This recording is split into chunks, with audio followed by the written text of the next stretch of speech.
a few months ago, we had the pleasure of Amory Lovins doing a presentation for us. And 2 months ago, and Amory, as I'm sure you all remember, was absolutely fabulous. And 2 months ago, Bill Bussey talked about the concepts of local energy and the wonderful work he's doing in his book on local energy. Following that, we had the thought, well, gosh, why don't we find somebody who could tell us about the real world of local energy and microgrids and so forth. I reached out to Amory and he said, the person you want is Justin. Justin is the managing director of 3 geographical programs for RMI, small island developing states, sub-Saharan Africa, and Southeast Asia. And in all of those places, there are wonderful installations of local energy in process or that have already happened. And I think Justin's going to tell us a little bit about that. He has a huge background with RMI in disaster risk reduction, energy policy, climate change adaptation. Justin has worked for the World Bank and for the United Nations Development Program in the Pacific region. So we're really excited to hear you tonight, Justin, and please, over to you. Well, thank you, Joe. I'm going to just share my screen here. Let's see here. Can everyone see my screen? Yes, I'm assuming so. Yes, you're good. Okay, and can you see it now? Now you can see everything fine without words on the side, right? Yes. Great, great. Well, thank you again for that great introduction. I have to say it's nice to be back in my home of California and in San Diego. My wife and I have been living on the East Coast for the past 13 years, and before that in Southeast Asia and the Pacific. And during the pandemic came out to Southern California after our second baby. And so it's really exciting to be back here in San Diego. Have a long history and long family history in North County, where all my aunts and uncles and cousins live. So it's really exciting to be back. So, as was introduced, my work is international. So I do not work with RMI's domestic work, which it's historically known for. I joined RMI about 8 years ago to really build out the international and particularly in developing country portfolio of RMI. And as part of that, the implementation arm of RMI. So essentially taking a lot of the great ideas that RMI has had for years and actually applying those in developing countries where there's an opportunity to do that, given that obviously they're developing, their economies are growing. And that's where we have the room to grow, to basically really leapfrog 20th century technologies and move to 21st century technology. So that's really been my focus. And I'm going to give some insights from that work, which I thought were going to be relevant for today's conversation here in San Diego, some global insights around that.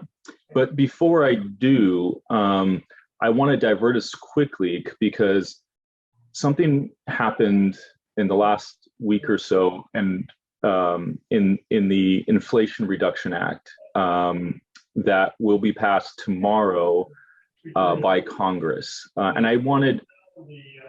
because of the historic nature of this particular act, I wanted to just go into a few details of what this act entails and where RMI supported it in terms of our work on the Hill, just so that you understand exactly how monumental this is, as well as how it links to the work that we're doing in developing countries. So first of all, the Inflation Reduction Act cuts US emissions by 42% by 2030. The act also incentivizes installation of efficiency upgrades and carbon capture in industrial sectors, rebates, tax credits, and grants to spur electrification. So that when we refer to as electrification as vehicle electrification, and also home electrification or building electrification, moving from gas to electric. It addresses methane emissions, in the oil and gas sector, funding to improve conservation and carbon sequestration in the forest and agricultural lands, and also contributes to important other reductions. And so while it wasn't what we had originally hoped for in the Build Back Better Act, which would have got us to about 40% carbon emission reduction by 2030, it's around 42%. So it's almost as good, and is really monumental for the U.S. In terms of climate. Let's see here. Some specifics. So the investments in the Inflation Reduction Act make solutions cheaper than existing fossil fuel systems, particularly focused on clean electricity, electric vehicles, heat pumps, and electric appliances for your homes. A big investment in hydrogen, which is becoming much more commercially viable, as well as industrial carbon capture, and provides manufacturing incentives that will drive onshoring of key supply chains. It also goes far beyond existing tax credits. Old tax credits are even more lucrative, and you have obviously new requirements, increased eligibility, as well as new tax credits and grant programs that result in clean energy investment at scale, really never seen before in this country.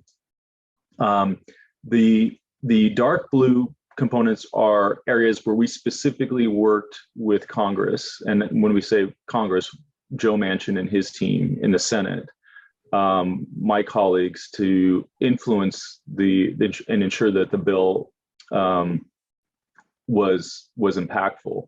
So there's $5 billion for energy infrastructure investment, a $250 billion loan guarantee authority, so essentially a green bank, direct pay for states, localities, tribes, and nonprofits for renewables, PTC optionality for utility scale solar, which is really going to incentivize the utilities to invest more in renewables, and they have to be part of that.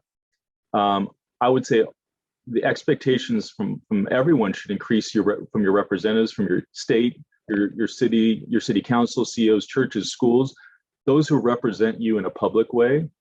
I highly recommend that you take an active role and take advantage, because if you engage in this program and the incentive structure, you will save significantly, and you know, the rest of society as well.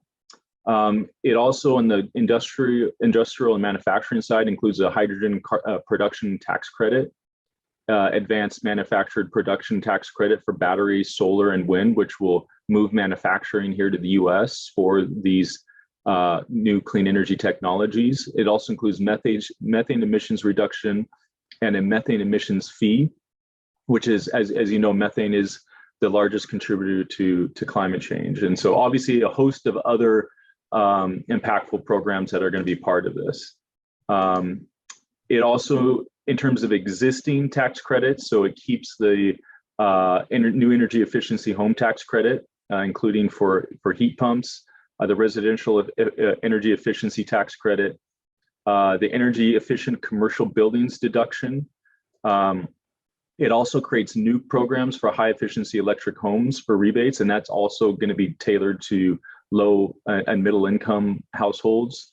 And then additional funding for, again, a host of different rebates and incentives that support electrification, efficiency, with a special focus on low income households through higher rebates and carve outs. On the transportation side, if you're thinking about an electric vehicle, now's the time. You're going to have a $7,500 tax credit, and that will actually go directly through the dealership so that you don't have to ask for a rebate afterwards, and a $4,000 tax credit for used EVs, including, you know, also sustainable aviation fuel tax credit. So again, just a host of amazing policies and incentives that were built into the Inflation Reduction Act.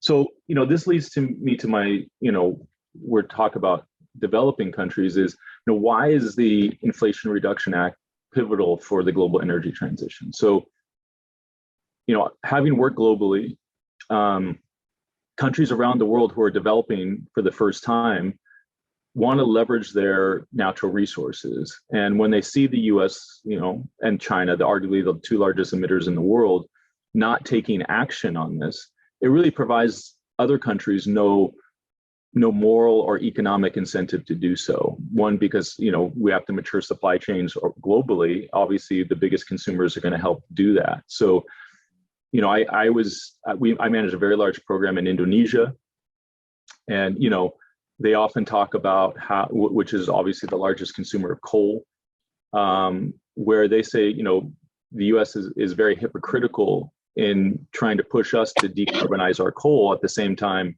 it's doing nothing on climate. This bill changes that rhetoric and that narrative, and we think will be a significant boom for our work across developing countries, which we collectively refer to as the Global South. So now going into why you came today and to talk a little bit about my work. One is that the battle for climate change in terms of meeting 1.5 degrees, which is 1.5 degrees Celsius, is the limit in which we avoid catastrophic climate change. So if we keep climate increases or temperature increases below within 1.5 degrees, we will avoid catastrophic climate change.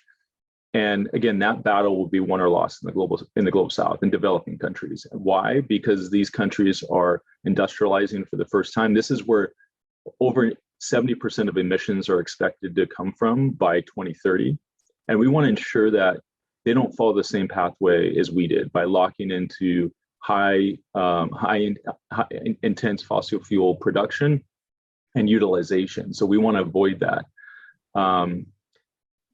The way we look at this as well is around, the lens of resiliency, scaling energy solutions that withstanding the harshest weather. Obviously, developing countries mostly straddle the equator and are most susceptible to the impacts of climate change. Equity, we have to ensure that there is some form of compensation and support to developing countries to ensure that they are prepared for climate change given their exposure, and are given incentives to mitigate their carbon emissions and move towards clean energy technology. And justice, spurring sustainable development. We want to make sure that countries in developing countries are developing, but doing that sustainably. So this leads back to RMI and our ethos, and obviously you had an opportunity to spend some time with Amory, and the key.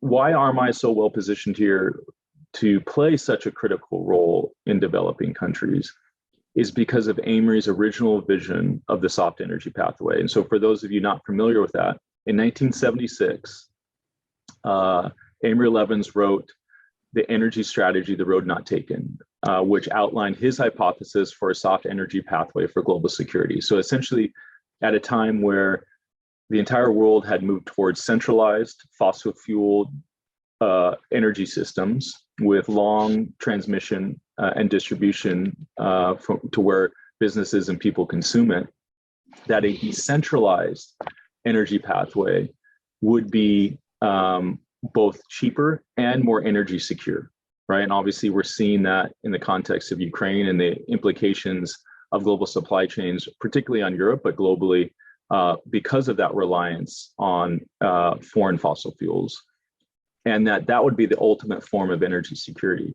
What Amory didn't realize at the time, as when you actually deploy what we refer to as distributed energy resources. So essentially, Amory invented the distributed energy resource, which is smaller, more modular, decentralized, electricity generating assets that are generated primarily with local indigenous resources, so like wind, solar, et cetera.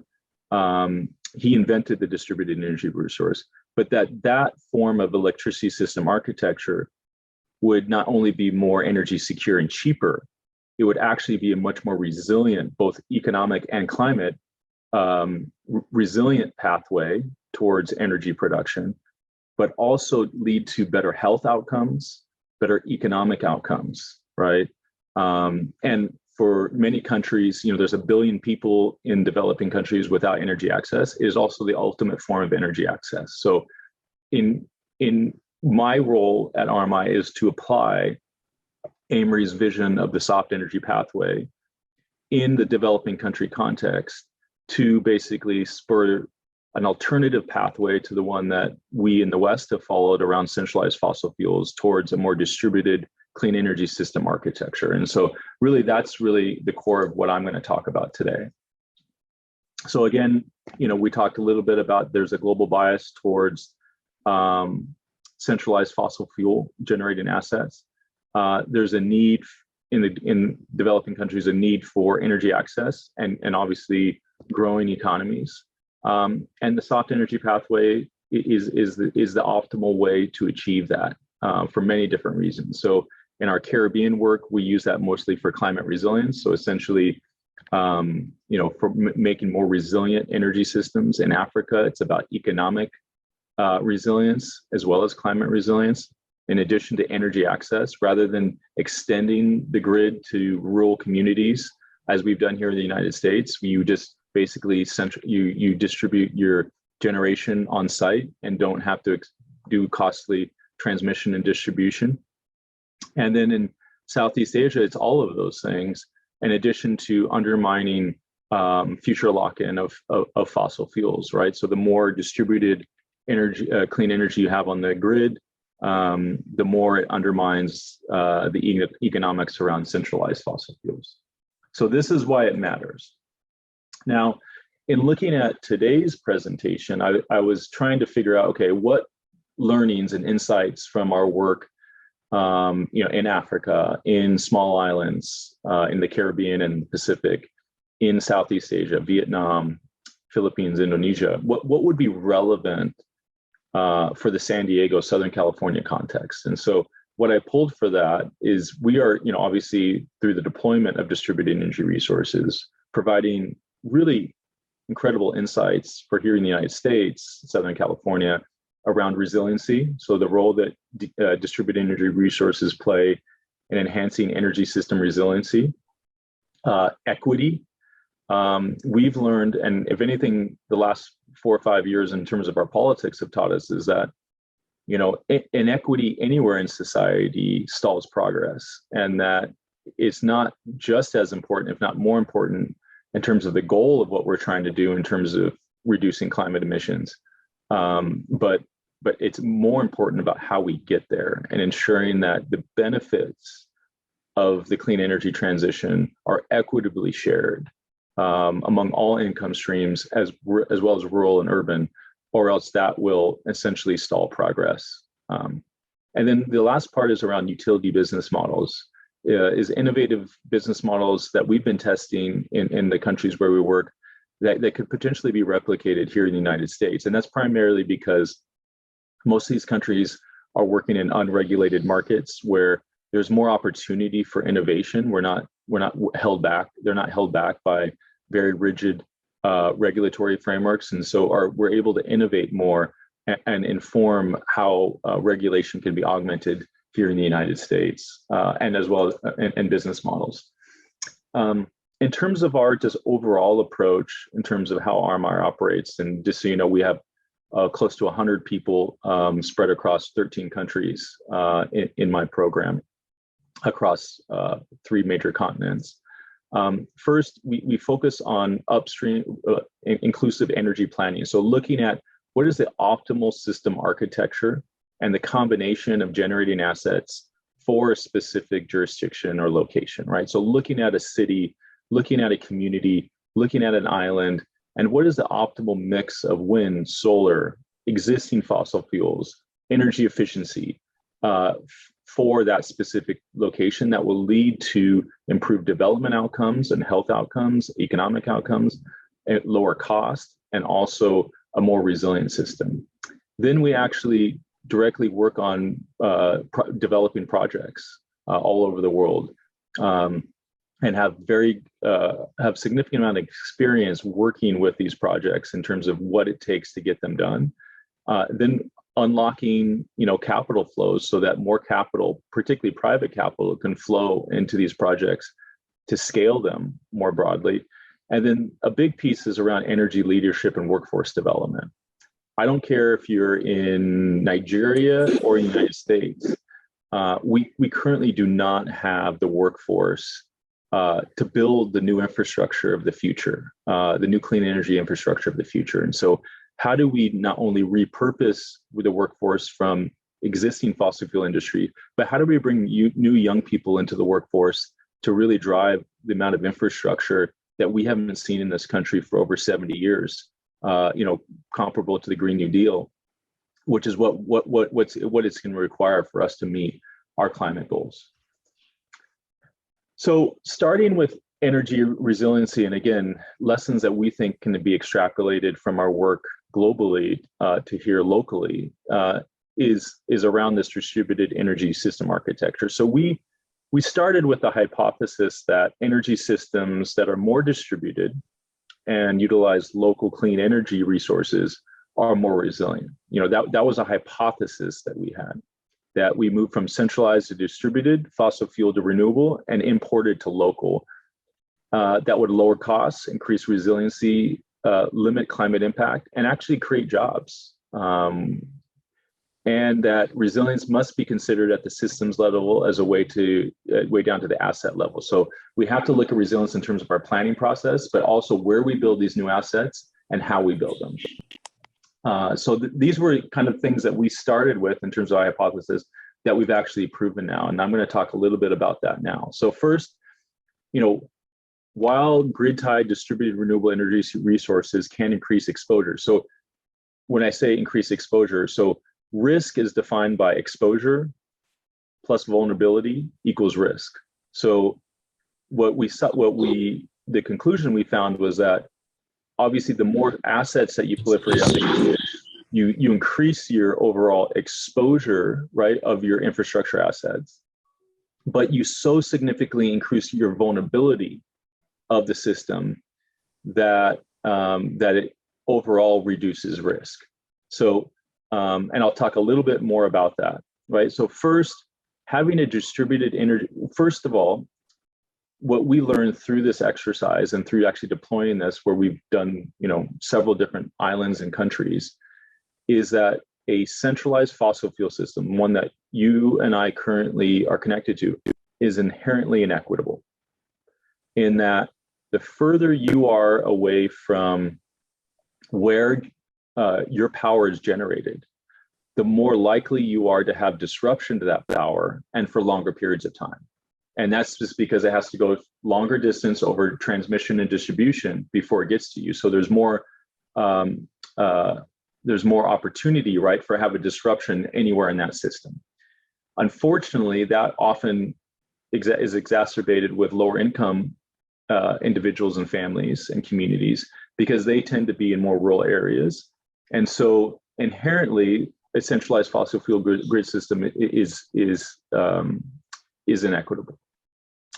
Now, what distributed energy resources on a grid enable you to do is, during normal operations, it provides grid reliability. So it actually increases the reliability of the grid, lowers your cost, but can decouple from, these assets can decouple from the grid and produce electricity locally to businesses and people that consume it during any kind of major outage or major disaster event.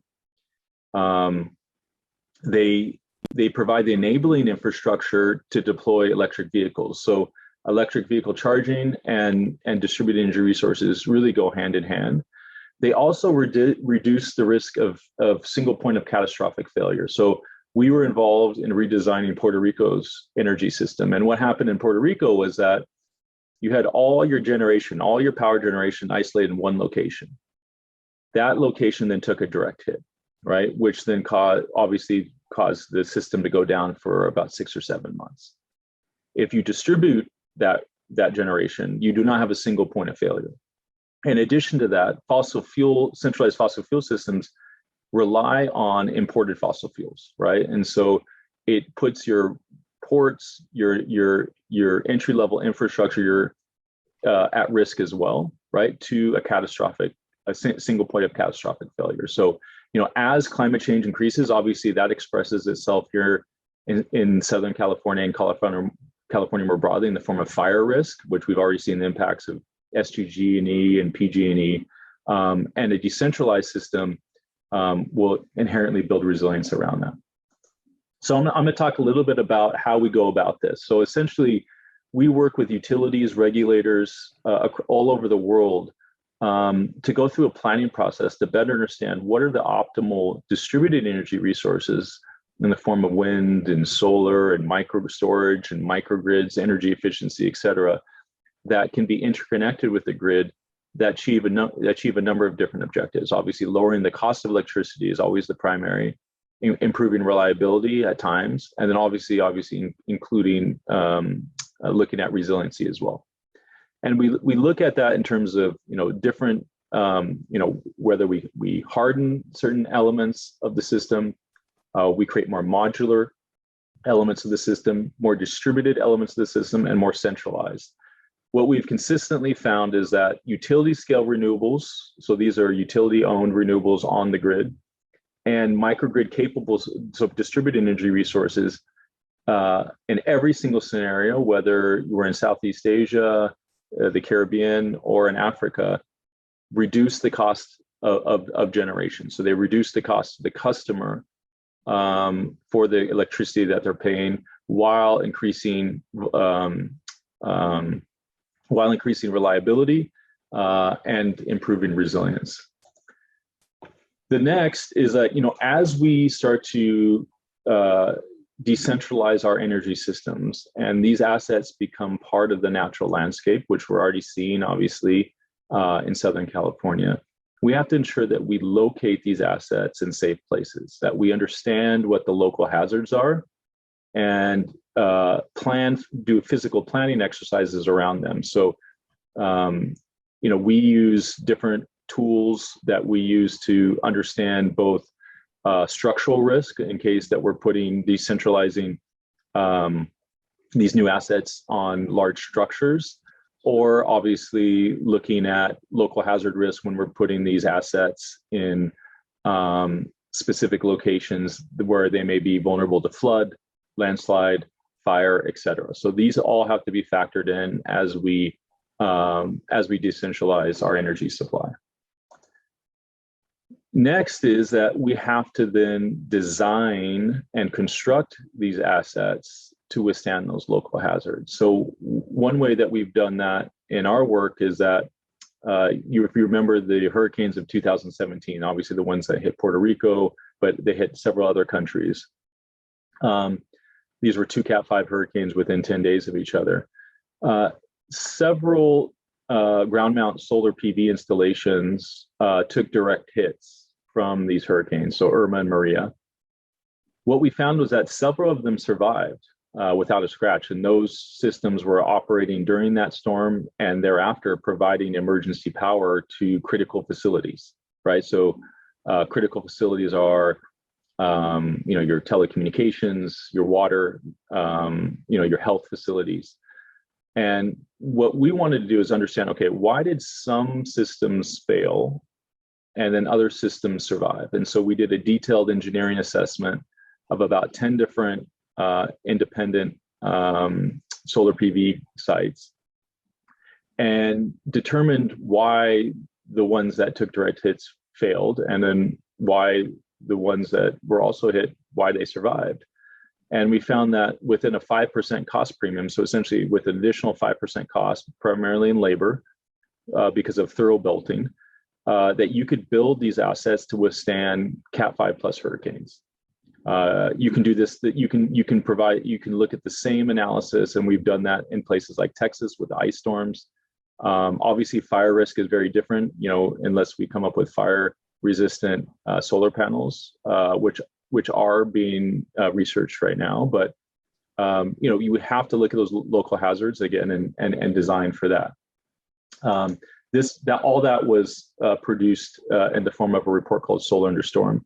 I'm happy to note that we now design all our systems and construct all the systems that we work on with these design parameters in place.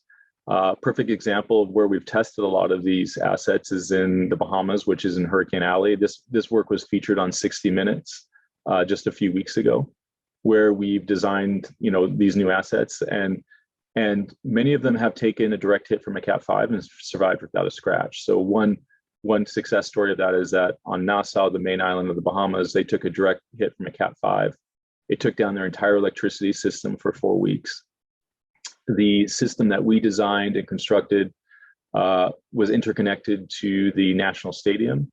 The system survived without a scratch, was producing power during the storm, immediately after the storm, and then in the several weeks after, while the system was getting up to was being reconstructed.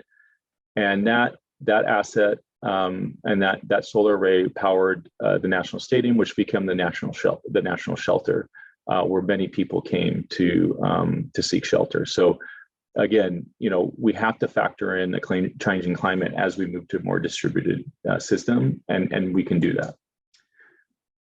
The second key learning is that public infrastructure actually underpins an equitable society. If the underlying infrastructure that we collectively rely on is not equitable, how can you have an equitable society? And there's very important equity considerations at the local level, including who's involved in decision-making and ownership of the energy transition. So what we want to ensure is that as we move through the clean energy transition, as we move to more distributed clean energy architectures, that the benefits are shared equitably among all income spectrums and between rural and urban. And we've done some series of studies and analysis to better understand what are the key principles that need to be factored in as we move through the energy transition, and how do we select projects. The first is around equity, so essentially access to funds, local ownership. So we need to ensure that communities, individuals have local capital, right, invested in these assets, right? That it's just not external agents or foreigners coming in and essentially monetizing our wind and solar, right? That we need to find financial mechanisms for communities to invest, right? Because that's going to create more shared benefits. Two, we have to look at resiliency, right? They have to be distributed, leverage local resources, and again, focus on our critical infrastructure. So our critical infrastructure, so our schools, our hospitals, our telecommunications, all our water, all relies on electricity. And so we have to ensure redundancy, renewable energy, and distributed energy, clean energy, distributed resources at these critical facilities to ensure that when the grid is disrupted, and we've seen this in California several times because of fire, that those critical facilities are still operating. And the best way to do that is through distributed energy resources. And lastly is climate. We have to look at local emissions and climate targets, right, as we ensure an equitable energy transition. And you can download it here. We have a full report on ensuring an equitable energy transition that starts with structural foundations, right? So we need to ensure that an equity framework is developed with the deployment of any new clean energy assets, that we identify vulnerable and marginal communities and ensure that they're being taken into account with these new infrastructure assets, and that they're part of the investment scheme, that we identify critical facilities and install distributed energy renewable energy systems to ensure reliable energy access, that we prioritize infrastructure upgrades that reduce energy insecurity in a sustainable way, that we empower independent regulatory bodies, and that we expand consumer protection. Next, community engagement. It's very important that when we move from a centralized fossil fuel system to a decentralized clean energy system, that we engage communities where these new assets will be located. And that's by identifying structural barriers to address any vulnerabilities, actively investing in vulnerable and marginalized communities, and providing community outreach, community education outreach, right? Because there's a lot of misnomers, particularly around wind. We found that Most people don't want wind in their backyard, and a lot of that is just misinformation. Data collection and management, we need to make sure that we're auditing and best practice to identify equity weak points, foster cross-institutional data sharing, standardize data collection practices, and establish program monitoring to make sure that these policies are effective. Again, investing in programs and policies, obviously the Inflation Reduction Act is a huge one. We don't know how that's going to manifest itself at the state level, but there'll be a significant amount of resources to do that. And obviously California has several of those already in place. And then key financial mechanisms. So utilizing diverse capital stacks, we're again trying to find blended financial transactions. So essentially using different forms of capital to crowd in local and community capital into these projects rather than just going all to the big banks, right? So we want to prevent that from happening. The third lesson that I want to discuss here is really around innovative business models. So first of all, the current business model of utilities in the United States is a cost of service regulatory model, which is most common in the US. I know California has a mix of that. And this was created for a very different world than the one we're living in now. And what it does is it prevents utilities from enabling the energy transition from happening, because under that model, it erodes their profits, right? So that's why a lot of utilities have been reluctant. We hope the Inflation Reduction Act incentivizes utilities to be more active in the energy transition, because we do think they have a critical role to play.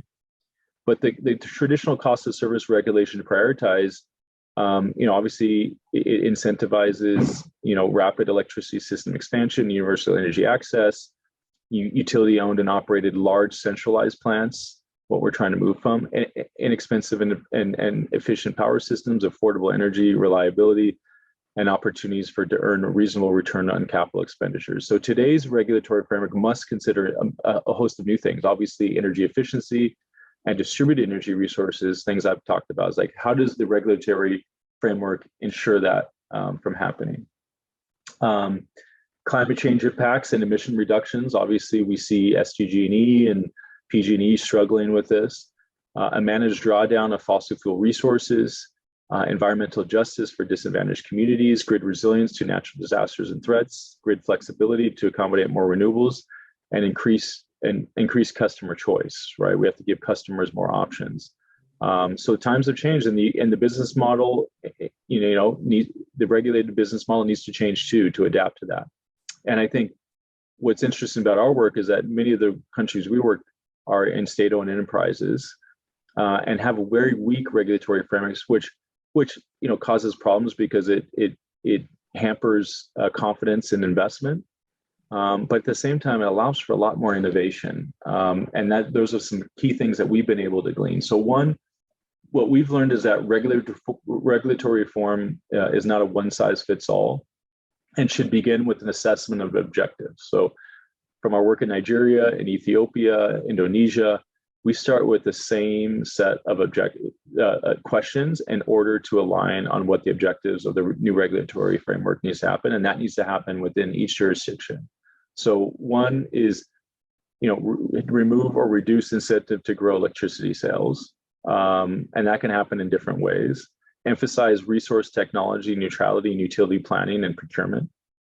Align utility earning opportunities with public policy goals. Reduce financial incentive to grow rate base. Support utility financial transition away from expensive or high emitting resources. And promote economic efficiency in utility and business decisions. So all of this is to try to get the utility to think differently and be more innovative about what it does and how it does it. What we've seen is the most successful new business model opportunities depends on satisfying a number of key stakeholder interests. So this is why new regulation and new utility business models have to be done in an inclusive and consultative way. So one, you have to look at what the investors' interests are. Obviously the government, the regulator, the community that's serving, and the utility.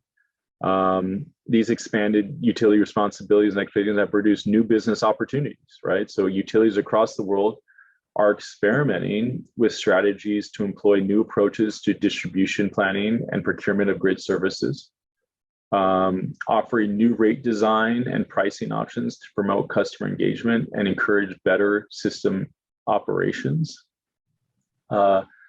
Flexibly manage new loads to balance supply and demand. And obviously with vehicle electrification, we're seeing a lot of different changes here. We also saw during the pandemic that there was a lot of load shifting from obviously, metropolitan areas back to the suburbs because everyone was going back and working. We found that utilities with more innovative business models, at least in developing countries, were able to adjust much more quickly to that change in demand. And the ones that had more renewables online were able to more efficiently manage that significant change in where load was being demanded from. So we found that to be a very interesting insight. We need to make optimal choices deciding between capital and non-capital investments that are consistent with an expanded system and resources and public policy priorities, and work with third parties to determine how best to leverage utility advantages and maximize value to customers. So these are all things that we're supporting countries around the world with, and a lot of the insights from just going through this process, we think can provide a lot of value as we here in California are already starting to think about a lot of these changes. I think just before I start to wrap up here and go into Q&A, just want to give you an insight about this is the leadership team I currently manage. So we have about 90 people on our team, and this is the team that manages that. You can see we have people from all over the world. We're all dedicated 100% to this. Some of them live in the United States, most of them live outside. Just to give you some perspective of the team that I manage, which I'm very proud that we've been able to build such an inclusive team here. Obviously, this network does some amazing things. And if you're not following RMI, we encourage you to do so. Climate change is all our responsibility, and we obviously want to ensure a prosperous future for all. And we need partners like you to support our mission and values. You can contact me at jlocke@rmi.org if you have any questions to connect you with the appropriate folks. And again, please do follow us on RMI Caribbean, RMI Africa, and CFAN Advisors on Twitter, where you can find more information. So on that note, I just want to thank you very much. I know it's relatively short conversation, but I hope you glean some insights in terms of the work that we're doing globally that ideally can be applied here locally. Thank you. Wow, Justin, thank you so much. Could we hire you as king of the California PUC? I don't know if you want me to do that. I think it would be pretty... Given the things that our IOUs are trying to do here in California to make rooftop solar difficult, it's just appalling when I listen to stories like you're talking about, the implications of distributed resources as compared to the centralized model. We just have to kind of shake the tree, it seems to me. Well, we have, I'm sure, lots of questions, and I'd just like to start with one about that combines some of the things you were talking about, sort of the technology, finance, and also the environmental justice aspects. And specifically, the question is about virtual power plants. There is an implementation that I have read about in New Zealand of 22,000 homes where every home has a microgrid each with solar and batteries and software. And one of the features of the software is that it limits the drain on the battery. So there's always something like 30% or more of the battery available. So when the utility needs extra power, instead of turning on the peaker plant, which are typically fossil fuel based, they reach into the batteries. And so with these implementations, there was no upfront cost to the homeowners. Reaching into the batteries and taking energy and using it in the grid, all 22,000 home microgrids were paid off in 18 months. And after that, homeowners get to earn income because they're providing a service to the utility and to the company, or the country, I should say. Another example, in California, Sunrun has 500 low-income homes in a virtual power plant, and they act as a small peaker plant. The homeowner gets paid for sharing power resources. Another example, Tesla has a similar installation underway in Australia with 50,000 homes. So my question is this as an unstoppable trend as it seems to me, and shouldn't we be striving to organize community power within the framework of virtual power plants in as many places as possible?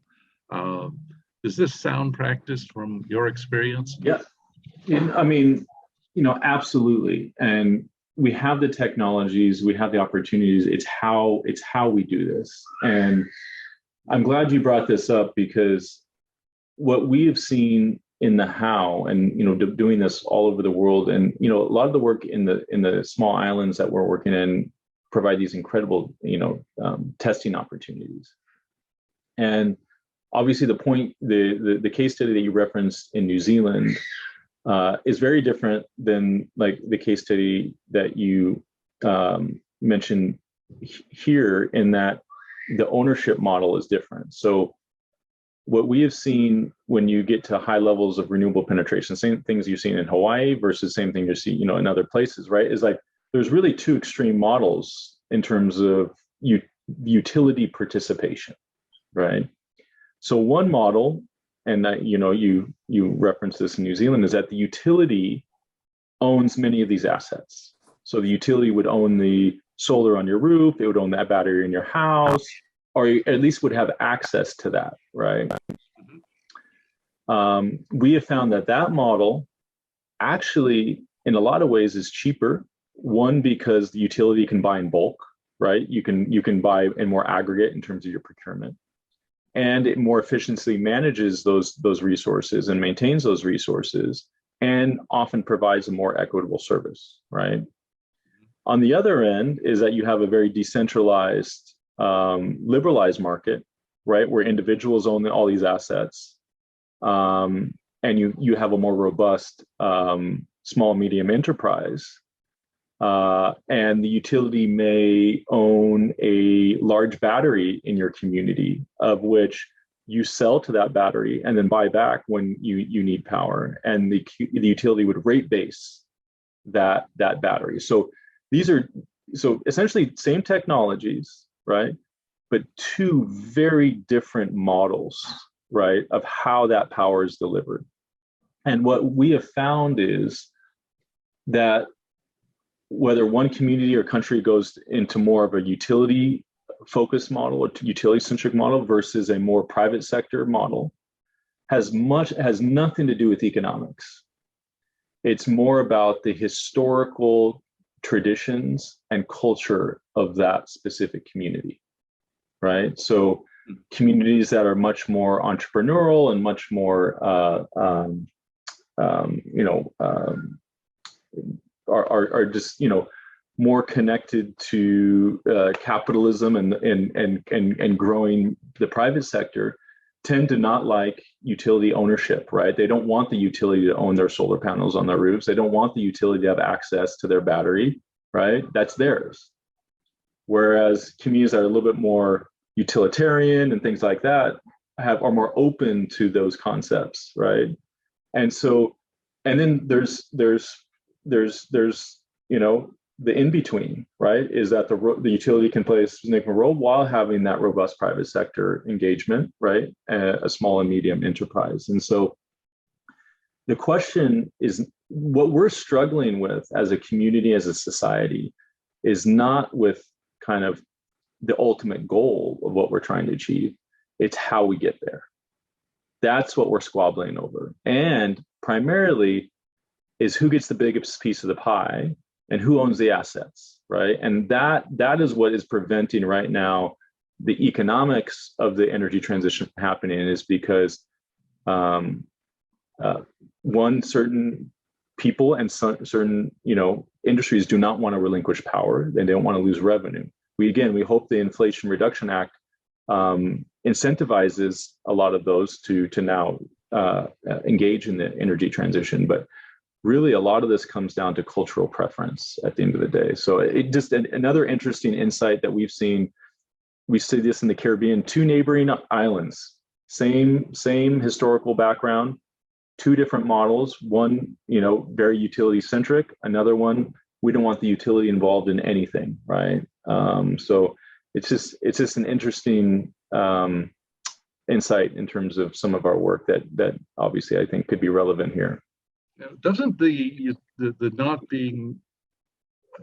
not having the utility involved, doesn't that bring a better opportunity for energy justice and reducing costs or expenses and energy expenses to homeowners? And isn't it better from an environmental justice point of view, economically now?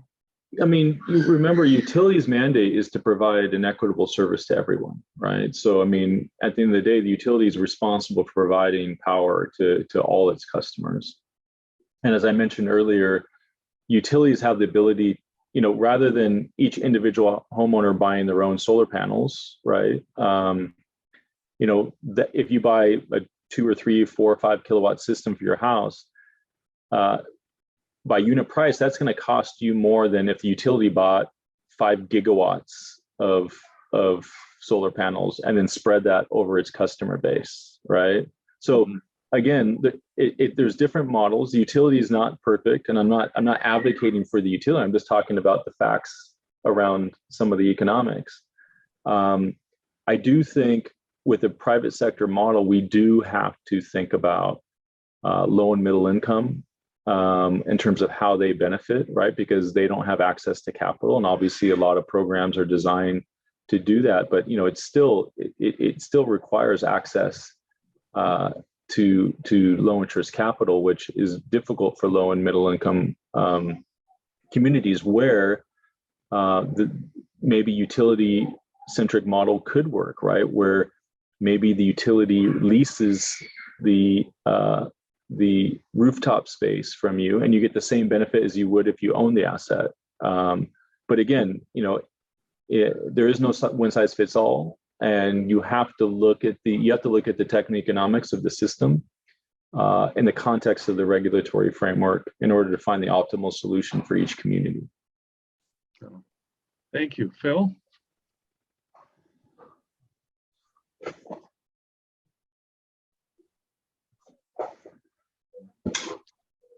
Phil, you're muted.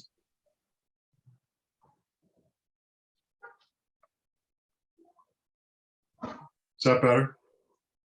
Yes. Okay, sorry about that. My third mistake in 2022. I was trying to keep it under 5. How will this Inflation Reduction Act incentivize utilities to transition quicker and open them to DER? Are there any specifics on how that will happen? Yeah, I mean, I don't know all the details. I will give some of my colleagues who were advising, Senator Manchin and others, right? Because that was kind of the big linchpin of we need to get across to confine, would have more information. But I do know there's several both policy and other types of incentives that would incentivize utilities to invest more in renewables and actually get, because right now utilities are subsidized to use fossil fuels.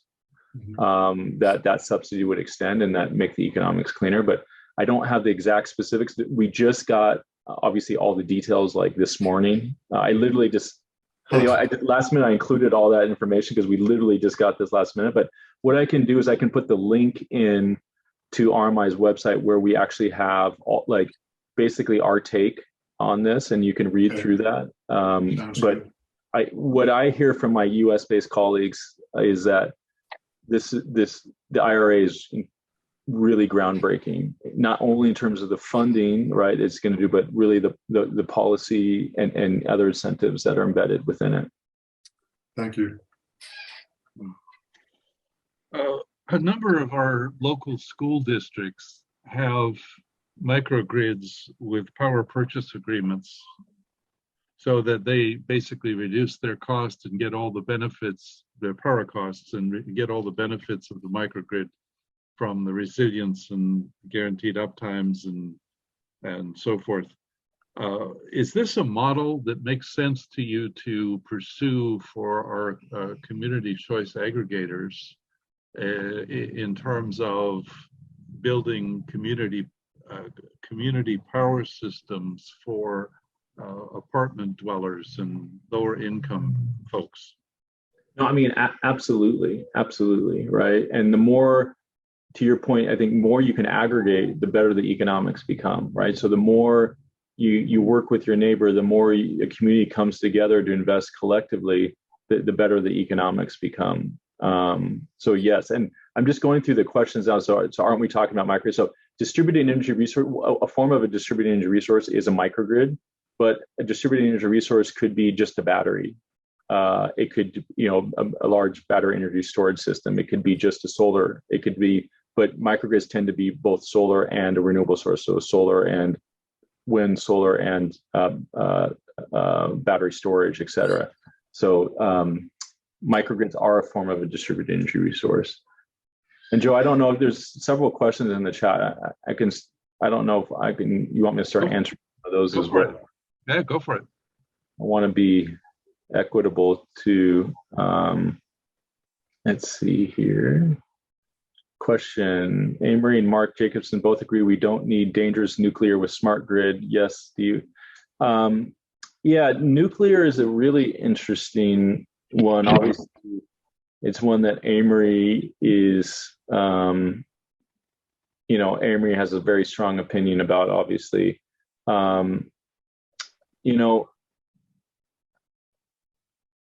France obviously has a significant amount of nuclear, and it's better positioned from an energy security standpoint than obviously Germany and other European countries, given their reliance on Russian gas. I think a lot of the more modular nuclear generating assets seem to be much safer, and obviously, the physical planning component of not putting these assets in vulnerable places. Obviously, in Southern California, we've always had a close relationship with our nuclear generating plants, which are being decommissioned. But, it's one, for me personally, the thing is, why invest in nuclear when we have other technologies that are available? And I think what you're going to see is hydrogen is really going to just kill the economics around nuclear, just because, and that's again big part of this bill is a lot of new investment in R&D and in hydrogen, which really can be a game changer, not only obviously in vehicles, but in our power systems, as well as providing that base load power.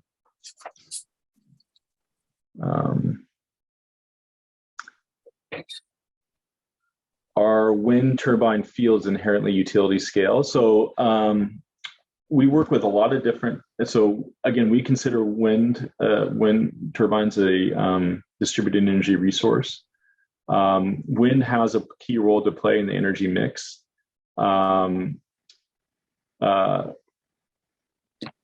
Most wind has to be at utility scale in order to be economical, obviously in terms of the power grid, but we've seen a lot of small scale wind be very effective. We've also tested a lot of different utility scale wind turbines in hazard environments, so high wind environments and other environments that have performed exceptionally well. Right now, we are doing all the pre-feasibility studies to open up the entire offshore wind market in the Philippines, which is a 50 gigawatt market. So basically the size of California. Offshore wind in particular is going to play a critical role in the global energy transition because most of our concentrated load is in major metropolitan cities that are coastal, that are correlated with obviously where offshore wind can have a play a direct role. So it's going to be an interesting, but it takes a long time to develop. Obviously, the Nordics have done a great job of that already, but just some perspective there in terms of what we're seeing in that market. Let's see. So I think I've run through most of the questions, Joe. I don't know if you had some other. Oh, no, I've got a few others if you're up for it. Go ahead. Yeah, go. What regulatory obstacles have you run into, and have you been able to overcome or not overcome? I mean, as you probably, I'm sure know, we struggle with some of the regulatory constraints that we have. Yeah. Regulatory reform is a significant challenge, as I mentioned during my presentation, particularly regulatory reform that has been in place for a long period of time. And, to the point I made during the presentation is that the most effective regulatory reform that we have seen and facilitated has been one that's the most inclusive, so that the most number of stakeholder groups that are brought together to inform that regulatory reform. We often find that an organization like RMI being involved in terms of an independent, objective organization providing the underlying technique and economics to inform that is very important. So civil society has a critical role in regulatory reform.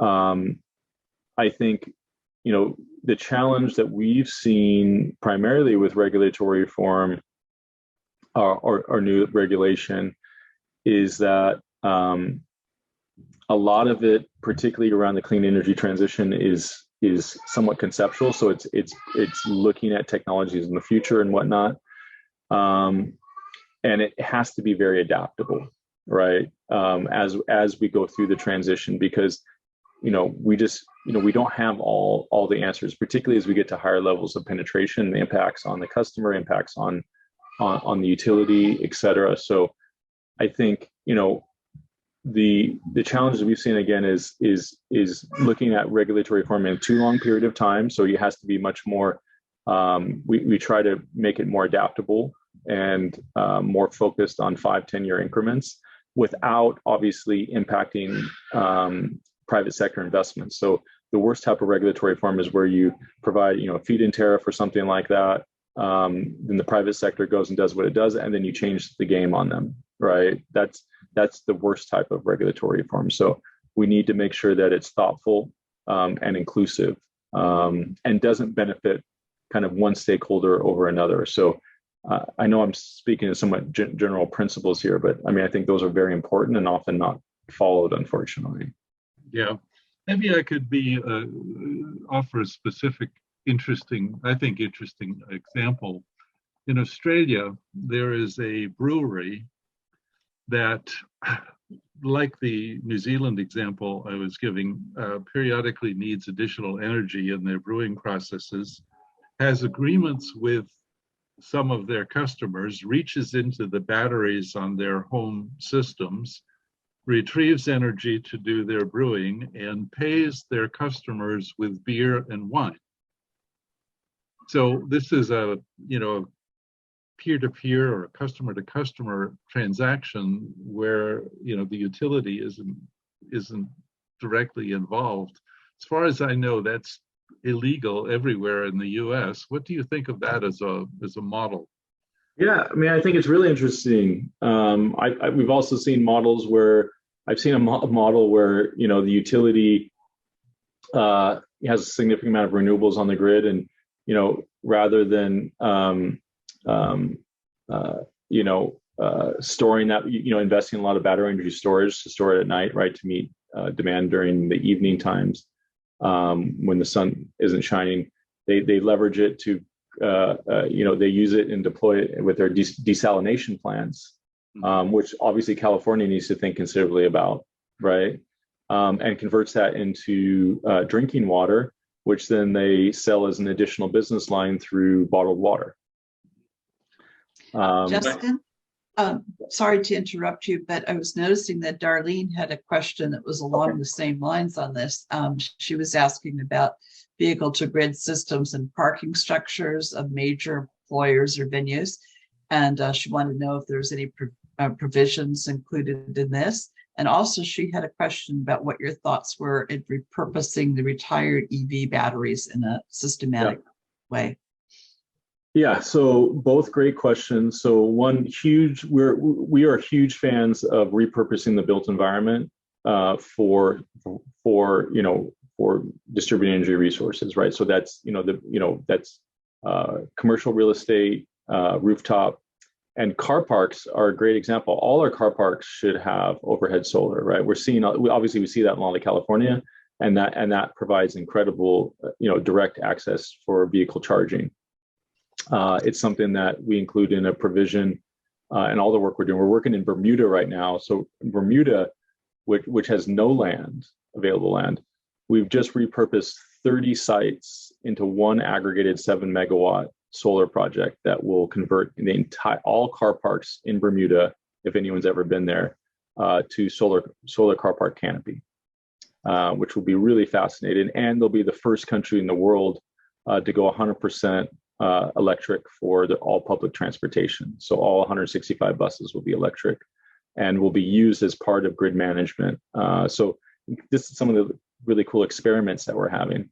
So on the batteries, one, we're seeing that electric vehicle batteries actually have much more of a lifespan than originally expected, right? So one, we were not seeing the reduction in usage over time that even on the sticker that you're seeing. I think that there's a lot of opportunity for recycling, for battery recycling. This is another area where the utility can be more involved, right? So, for example, in our work in Africa, where there's a lot of reliance on 2- and 3-wheelers, we see that the utilities are owning these 2- and 3-wheeler batteries, and essentially, when you go to fill up instead of going to fill up your gas tank, you're basically getting a battery replaced that is owned by the utility into your 2- or 3-wheeler, right, and going on, right. And so, whether it's the utilities or the private sector, there's going to be a lot of innovation around battery recycling. And again, what we've seen in our own analysis is that batteries have a much longer lifespan than originally expected. I also note that really the biggest risk to electric vehicles is just the high heat. So again, why the overhead canopies, I think, can play a significant role in ensuring vehicles stay cool, particularly in very hot areas. Fantastic. Justin, I have building on the same question in a way. I put a chart. I hope is it visible? I hope. Yeah. You have all the inputs to battery energy storage systems: nickel, copper, cobalt, lithium, and graphite. This chart comes from the Geological Survey of Finland, actually, and the blue bar says we have enough. That's how much we have, I should say. And the yellow says this is how much we need for 100% renewable energy, batteries and so forth, suggesting that we have some important limits in some of the rare earth and metal resources. And is this consistent with what you see, and doesn't it imply, I mean, certainly it would seem to me to imply that we need huge focus on recycling technology to, because we have limits on some of these materials.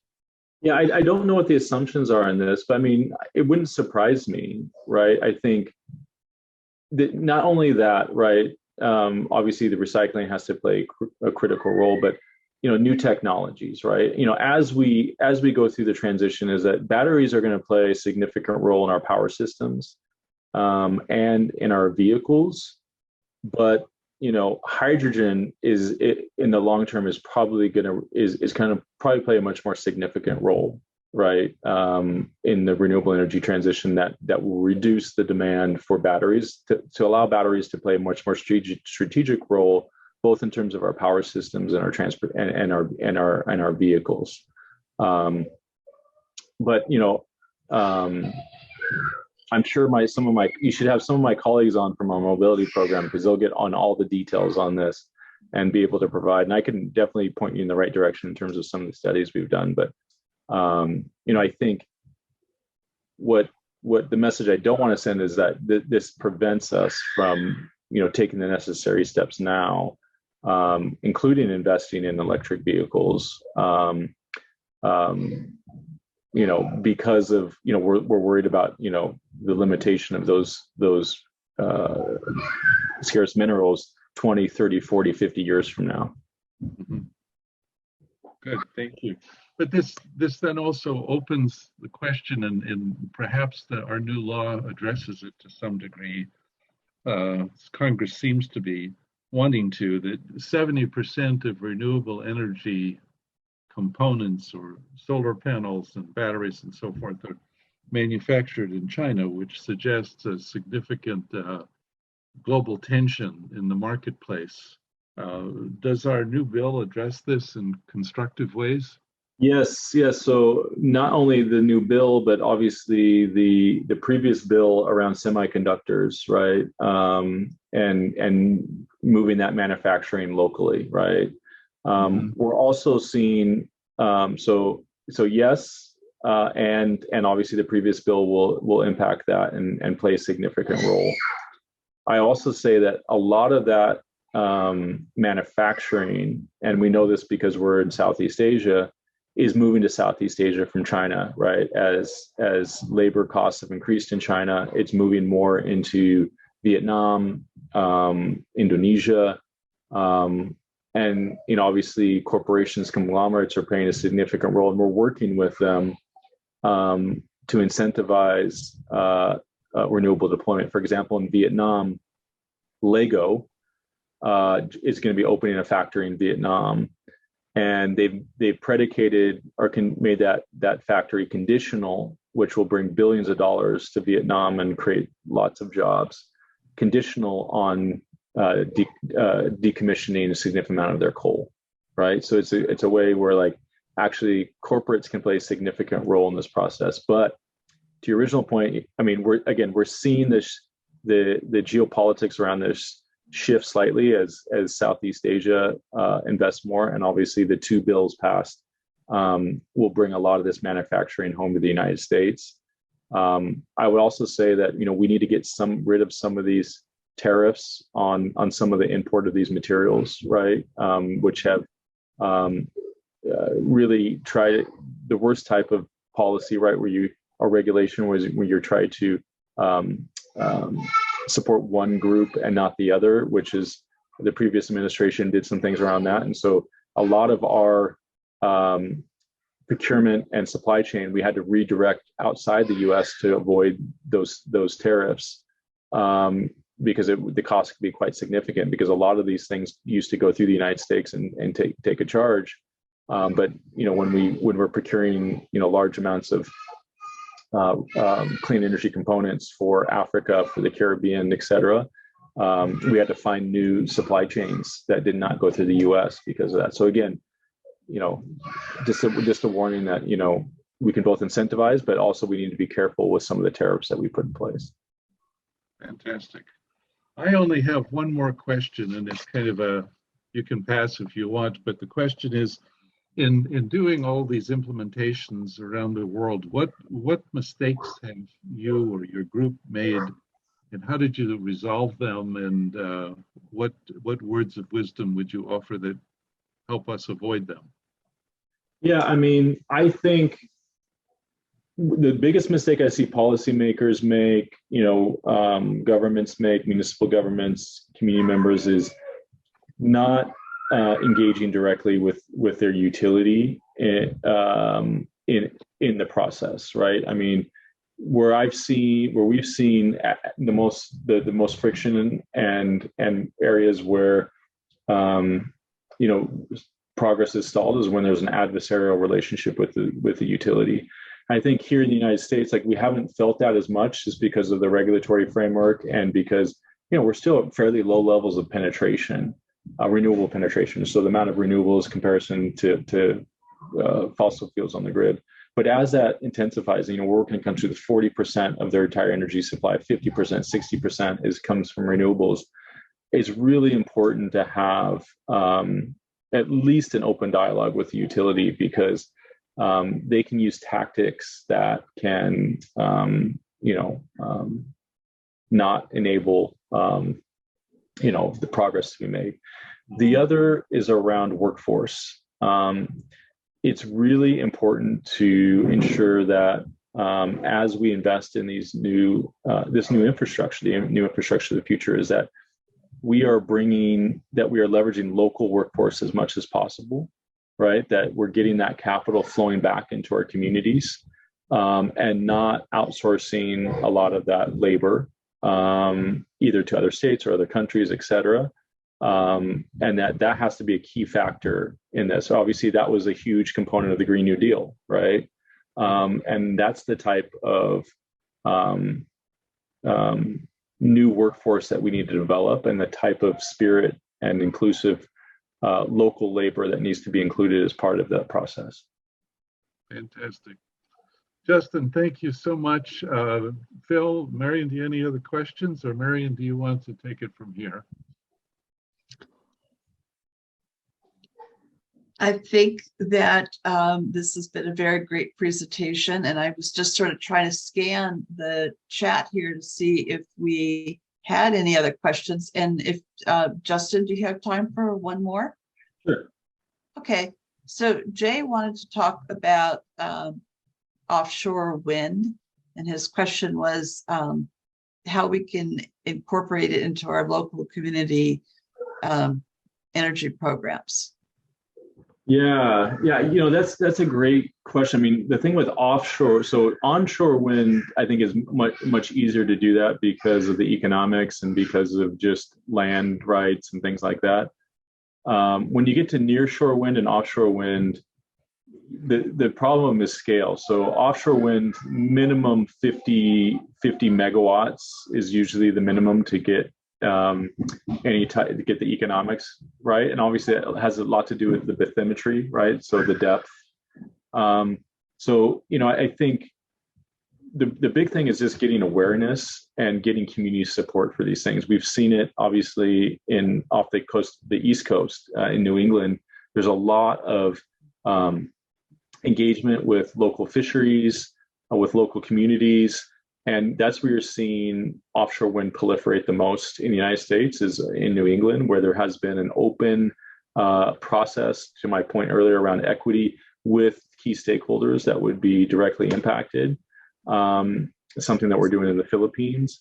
So that's what I would say is raise awareness and start speaking to your local leaders about these opportunities. And again, I think that Inflation Reduction Act, while we don't know how it's going to fully express itself at the state level yet, and then obviously at the municipality level, now is the time. I mean, there's going to be so much new investment incentives coming in. Really encourage your local leaders to capture those benefits for your community. Okay, that was a great answer. Thank you so much for that. And I also want to tell you there are so many great comments in here about how much people have enjoyed this this presentation, and we certainly have here. And we have a tradition at NCCCA that we like to present all of our speakers with a special gift for their efforts. And if you would just bear with me for a moment, I would like to show you what we've got for you. Let's see here. I need to share my screen.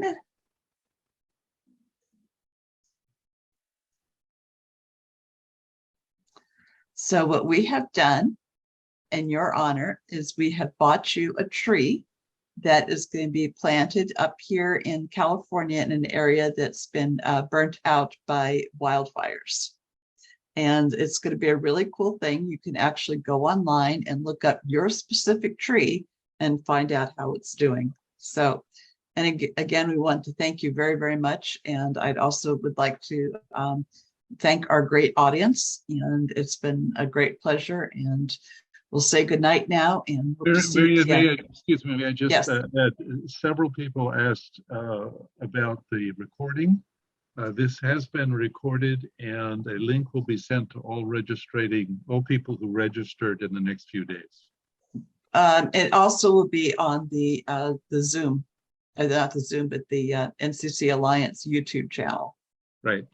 So it'll be there too. So, okay. Well, thank you very much, everybody. Goodbye. Bye-bye. Thank you. so much. Thanks, Justin. Thank you. I'm going to put this into the chat. Here's the link to the bill, the IRA bill. Okay, great. That you can learn more about. If you just click on that link in the chat, you can open up in terms of the broader implications. Again, not everything is known at this time, but I just want to thank you so much, Marion, Phil, Joe, for including me. It's been a lot of fun, and you obviously have an incredibly informed group of people here.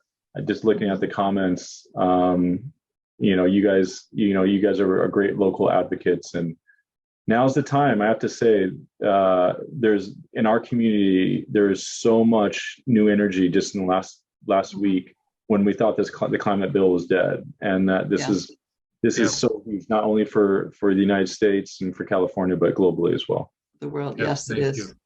Okay, thank you. Blessing. Good night. Good night. Bye-bye. Very much. Mhm.